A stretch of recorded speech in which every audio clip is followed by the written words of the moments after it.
Hello everyone. इस video में मैं कक्षा 11 की पुस्तक आरोह भाग 1 के काव्य खंड से मीरा का पद पढ़ाऊंगी, जिसका शीर्षक है मेरे तो गिरधर गोपाल दूसरो न कोय। इस पद का भावार्थ बताने से पहले मैं मीरा के जीवन के विषय में कुछ बताना चाहती हूँ। मीराबाई। कृष्ण भक्त कवियों में मीराबाई का प्रमुख स्थान है। उनका जन्म 1498 ईस्वी में मारवाड़ रियासत के कुड़की नामक गांव में हुआ था। इनका विवाह 12 वर्ष की आयु में चित्तौड़ के राणा सांगा के पुत्र कुंवर भोजराज के साथ हुआ। शादी के 7-8 वर्ष बाद ही इनके पति का देहांत हो गया। इनके मन में बचपन से ही कृष्ण भक्ति की भावना जन्म ले चुकी थी, इसलिए वे कृष्ण को अपना आसाध्य और पति मानती थी। इन्होंने देश में दूर दूर तक यात्राएं की। चित्तौड़ राजघराने में अनेक कष्ट उठाने के बाद ये वापस मेड़ता आ गईं। यहाँ से उन्होंने कृष्ण की लीला भूमि जो है वृंदावन की यात्रा की। जीवन के अंतिम दिनों में वे द्वारिका चली गईं। माना जाता है कि वहीं रणछोड़ दास जी की मंदिर की मूर्ति में वे समाहित हो गईं। इनका देहावसान 1546 ईस्वी में माना जाता है।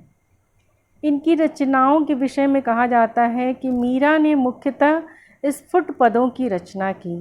वे पद मीराबाई की पदावली के नाम से संकलित हैं। दूसरी रचना है नरसी जीरो माहिरो है। साहित्यिक विशेषताओं के विषय में कह सकते हैं मीरा सगुण धारा की महत्वपूर्ण कवयित्री थीं। सगुण धारा यानी कि भक्ति काल के कवियों में जो दो धाराएं थीं, सगुण और निर्गुण। तो जो किसी रूप रंग आकार के ईश्वर की उपासना करते थे वो भक्त सगुण मार्गी कहे जाते थे। कृष्ण की उपासिका होने के कारण उनकी कविता में सगुण भक्ति मुख्य रूप से मौजूद है, लेकिन निर्गुण भक्ति का प्रभाव भी मिलता है। संत कवि रैदास उनके गुरु माने जाते हैं। उन्होंने लोक लाज और कुल की मर्यादा के नाम पर लगाए गए सामाजिक और वैचारिक बंधनों का हमेशा विरोध किया। इन्होंने पर्दा प्रथा का पालन नहीं किया तथा मंदिर में सार्वजनिक रूप से नाचने गाने में कभी हिचक महसूस नहीं की। मीरा सत्संग को ज्ञान प्राप्ति का माध्यम मानती थीं और ज्ञान की मुक्ति का साधन निंदा से वे कभी विचलित नहीं हुई। वे उस युग के रूढ़िग्रस्त समाज में स्त्री मुक्ति की आवाज़ बनकर उभरी। मीरा की कविता में प्रेम की गंभीर अभिव्यंजना है, उसमें विरह की वेदना है और मिलन का उल्लास है। उनकी कविता में सादगी व सरलता है। इन्होंने मुक्तक गेय पदों की रचना की। उनके पद लोक व शास्त्रीय संगीत दोनों क्षेत्रों में आज भी लोकप्रिय हैं। इनकी भाषा मूलतः राजस्थानी है तथा कहीं कहीं ब्रज भाषा का प्रभाव है। कृष्ण के प्रेम की दीवानी मीरा पर सूफियों के प्रभाव को भी देखा जा सकता है। यहाँ जो मीरा के पद इस पाठ्य पुस्तक में दिए गए हैं, उसमें पहले पद में मीरा ने कृष्ण के प्रति अपनी अनन्यता व्यक्त की है तथा व्यर्थ के कार्यों में व्यस्त लोगों के प्रति दुख प्रकट किया है। वे कहती हैं कि मोर मुकुटधारी गिरधर कृष्ण ही उसके स्वामी हैं। कृष्ण भक्ति में उन्होंने अपने कुल की मर्यादा भी भुला दी है। संतों के पास बैठकर उन्होंने लोक लाज खो दी है। आंसुओं से सींचकर उन्होंने कृष्ण प्रेम रूपी बेल बोई है। अब इसमें आनंद के फल लगने लगे हैं। उन्होंने दही से घी निकाल कर छाछ छोड़ दिया है। यानी कि संसार की लोलुपता देखकर मीरा रो पड़ती हैं और कृष्ण से अपने उद्धार के लिए प्रार्थना करती हैं। वहीं दूसरे पद में प्रेम रस में डूबी हुई मीरा सभी रीति रिवाजों और बंधनों से मुक्त होने और गिरधर के स्नेह के कारण अमर होने की बात कर रही हैं। मीरा पैरों में घुंघरू बांधकर कृष्ण के सामने नाचती हैं। लोग इस हरकत पर उन्हें बावली कहते हैं तथा कुल के लोग कुल नासिनी कहते हैं। राणा ने उन्हें मारने के लिए विष का प्याला भेजा, जिसे उन्होंने हंसते हुए पी लिया। मीरा कहती हैं कि उनके प्रभु कृष्ण सहज भक्ति के से भक्तों को मिल जाते हैं। इसके साथ ही अब इन पदों का भावार्थ मैं बताऊंगी। पहला पद है, मेरे तो गिरधर गोपाल दूसरो न कोय, जाके सिर मोर मुकुट मेरो पति सोय, छाड़ी दई कुल की कानी कहाँ करे कोई, संतन ढिग बैठी बैठी लोक लाज खोई, असुअन जल सींच सींच प्रेम बेली बोई, अब त बेली फैल गई आनंद फल होई, दूध की मथनिया बड़े प्रेम से बिलोई, दधि मति घृत काढ़ लियो डारी दई छोई, भगत देखी राजी हुई जगत देखी रोई, दासी मीरा लाल गिरधर तारो अब मोही। इस पद्यांश के कुछ शब्दों का अर्थ मैं पहले आपको बता दूं। इसमें मोर मुकुट यानी कि मोर के पंखों का बना हुआ मुकुट, सोई का अर्थ है वही, जाके यानी कि जिसके, छाड़ी दे यानी कि छोड़ दी, कुल की कानी का अर्थ है कुल की मर्यादा अर्थात परिवार की मर्यादा, करिहे का अर्थ है करेगा, कहाँ का अर्थ है क्या, ढिग का अर्थ है पास, और लोक लाज अर्थात समाज की मर्यादा, असुअन का अर्थ है आंसू, और सींच का अर्थ है सींच कर, वहीं मथनिया का अर्थ है मथानी यानी कि जो दही या दूध मथने वाला सामान होता है, बिलोई का अर्थ है मथी, और दधि का अर्थ है दही, वहीं घृत का अर्थ है घी, और काढ़ लियो अर्थात निकाल लियो, डारी दिए दई अर्थात डाल दी, जगत का अर्थ है संसार, और तारों का अर्थ है उद्धार, छोई यानी कि छाछ, सारहीन अंश, मोही यानी कि मुझे।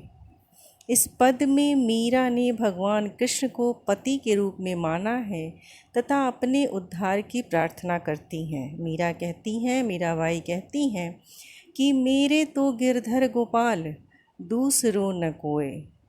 मेरे तो गिरधर गोपाल अर्थात कृष्ण ही सब कुछ हैं, दूसरे से मेरा कोई संबंध नहीं है। जाके सिर मोर मुकुट मेरो पति सोए, जिसके सिर पर मोर का मुकुट है वही मेरा पति है। छाड़ी दई कुल की कहानी, उनके लिए मैंने परिवार की मर्यादा छोड़ दी है। कहाँ करी है कोई, अब मेरा कोई क्या कर सकता है, अर्थात मुझे किसी की परवाह नहीं है। संतन ढिग बैठ बैठ, मैं संतों के पास बैठकर ज्ञान प्राप्त करती हूँ। लोक लाज खोई, और इस प्रकार लोक लाज भी मैंने खो दी है।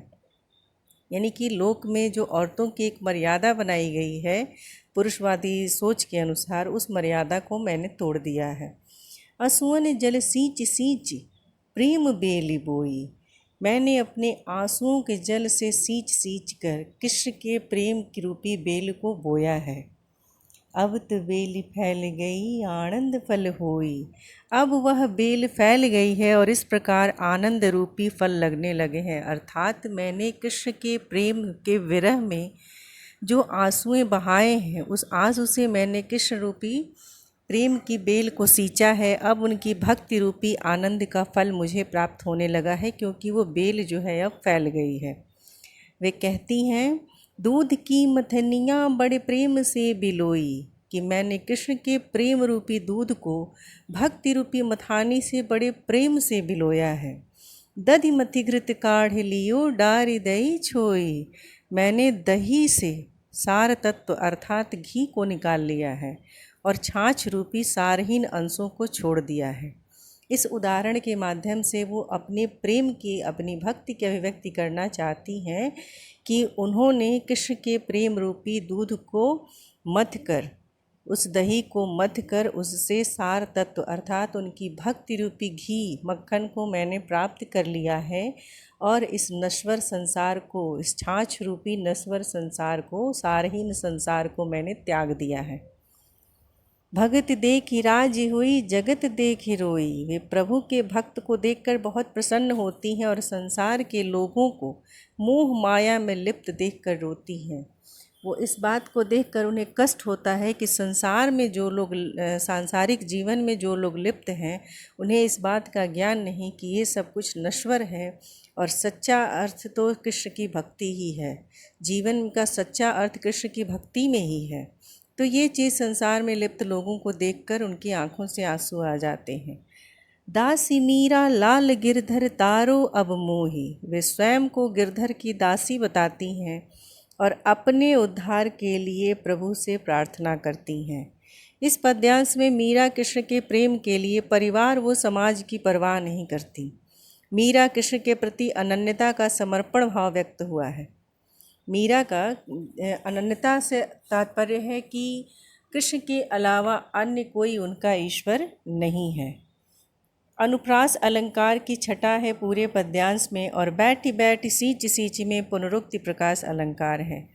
माधुर्य गुण है। जहाँ जिस काव्यांश या पद्यांश में श्रृंगार रस की अभिव्यक्ति होती है, चाहे वो संयोग हो या वियोग हो, तो वहाँ माधुर्य गुण होता है। राजस्थानी मिश्रित ब्रज भाषा का सुंदर रूप है।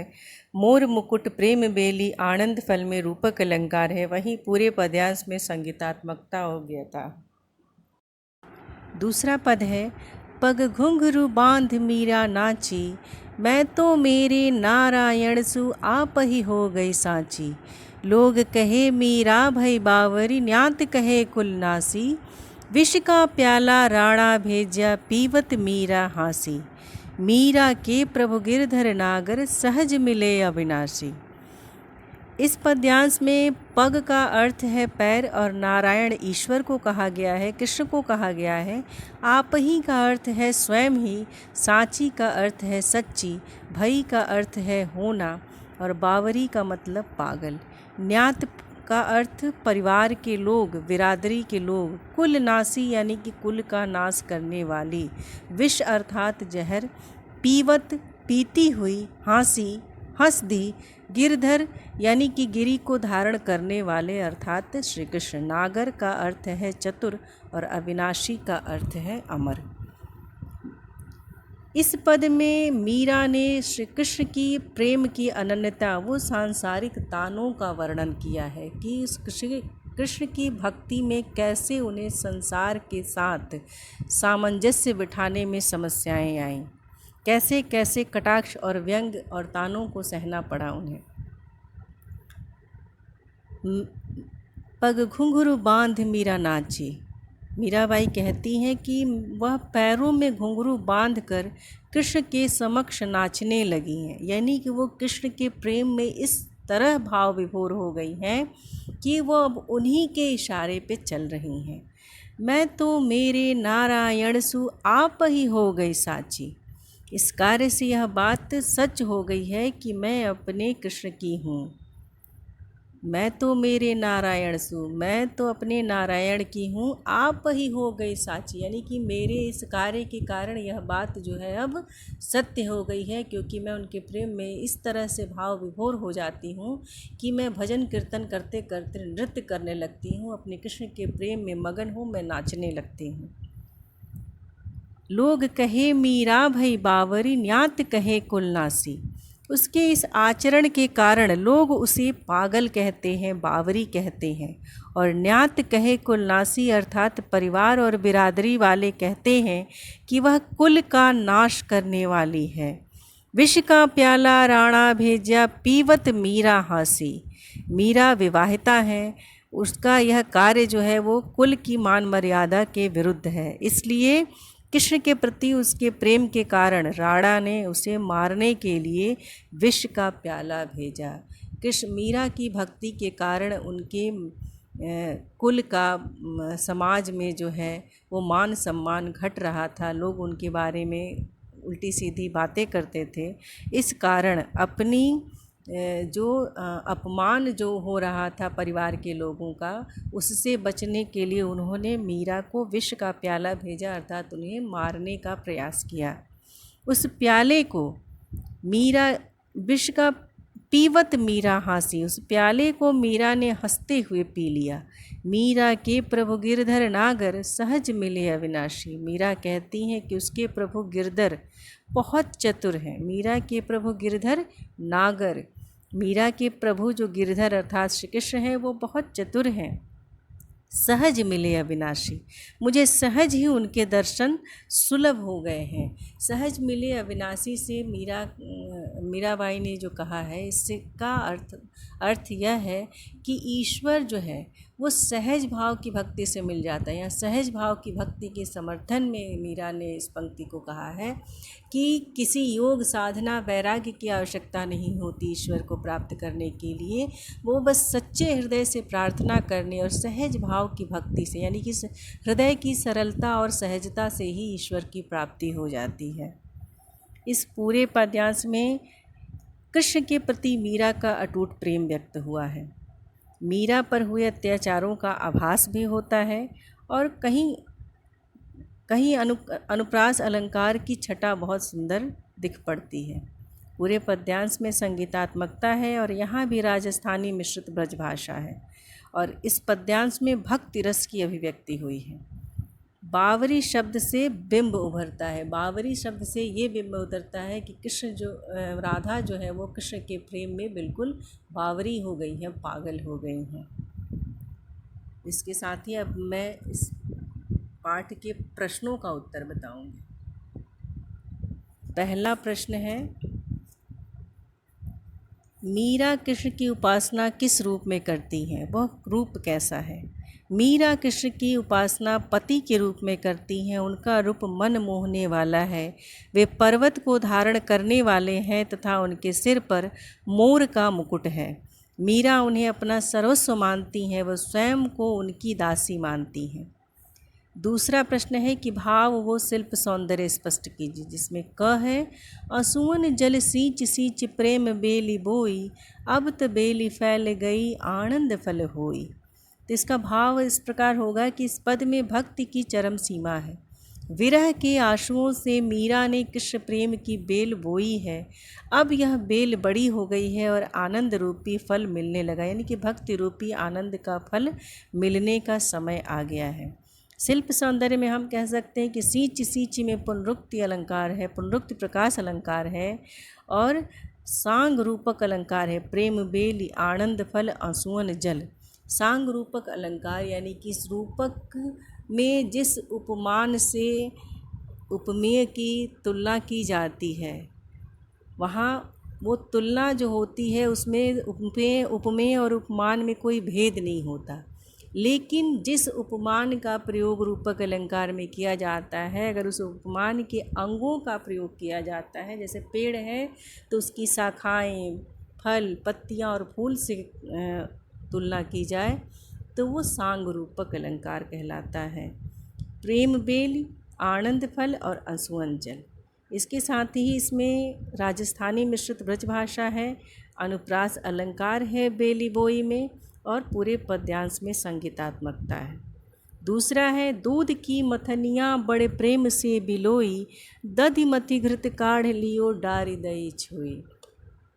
इसका भावार्थ, इन काव्य पंक्तियों में कवयित्री ने दूध की मथानी से भक्ति रूपी, यानी कि कृष्ण के प्रेम रूपी दूध की मथानी से भक्ति रूपी घी निकाल लिया तथा सांसारिक सुखों को छाछ के समान सारहीन समझकर छोड़ दिया। इस प्रकार उन्होंने भक्ति की महिमा को इन पंक्तियों के माध्यम से व्यक्त किया है। शिल्प सौंदर्य में हम कहेंगे कि यहाँ अन्योक्ति अलंकार है, यानी कि जो उदाहरण मीराबाई देती हैं कृष्ण की भक्ति को प्राप्त करने का, उस उदाहरण के माध्यम से उनका दूध, घी, दही, मक्खन के बारे में बताना उनका उद्देश्य नहीं है। उनका उद्देश्य है कि इन उदाहरणों के माध्यम से वो कृष्ण की भक्ति, कृष्ण के प्रेम रूपी आनंद की प्राप्ति की बात कह रही हैं। तो वो इन उदाहरणों के माध्यम से उस आनंद को समझाना चाहते हैं, इसलिए ये उदाहरण जो है वो अन्य उक्ति में कहे गए, यानी कि उसका अर्थ अन्य अर्थ है, इसलिए यहाँ अन्योक्ति अलंकार है। राजस्थानी मिश्रित ब्रजभाषा है, प्रतीकात्मकता है, घी भक्ति तथा छाछ सांसारिकता का प्रतीक है। दधि घृत आदि तत्सम शब्द हैं। पूरे पद्यांश में संगीतात्मकता है तथा गेयता है। तीसरा प्रश्न है, लोग मीरा को बावरी क्यों कहते हैं? मीरा कृष्ण भक्ति में अपनी सुध बुध खो बैठी हैं। उन्हें किसी परंपरा या मर्यादा का ध्यान नहीं है। कृष्ण भक्ति के लिए उन्होंने राज परिवार छोड़ दिया, लोक निंदा सही तथा मंदिरों में भजन गाए, नृत्य किया। भक्ति की यह पराकाष्ठा बावलेपन को दर्शाती है, इसलिए लोगों ने मीरा को बावरी कहा है। विष का प्याला राणा भेजा, पीवत मीरा हासी। इसमें क्या व्यंग छिपा है? मीरा को मारने के लिए राणा ने विष का प्याला भेजा, जिसे मीरा ने हंसते हंसते पी लिया। कृष्ण भक्ति के कारण उनका कुछ नहीं हुआ। इस तरह यह व्यंग करता है कि प्रभु भक्ति करने वालों का विरोधी लोग कुछ नहीं बिगाड़ सकते। 5वां प्रश्न है, मीरा जगत को देखकर रोती क्यों है? मीरा देखती हैं कि संसार के लोग मोह माया में लिप्त हैं, उनका जीवन व्यर्थ ही जा रहा है। सांसारिक सुख दुख को असार मानती हैं वो कि ये सारहीन है, जबकि संसार उन्हें ही सच मानता है। यह देखकर मीरा रोती है। इसके साथ ही ये पाठ समाप्त होता है। धन्यवाद।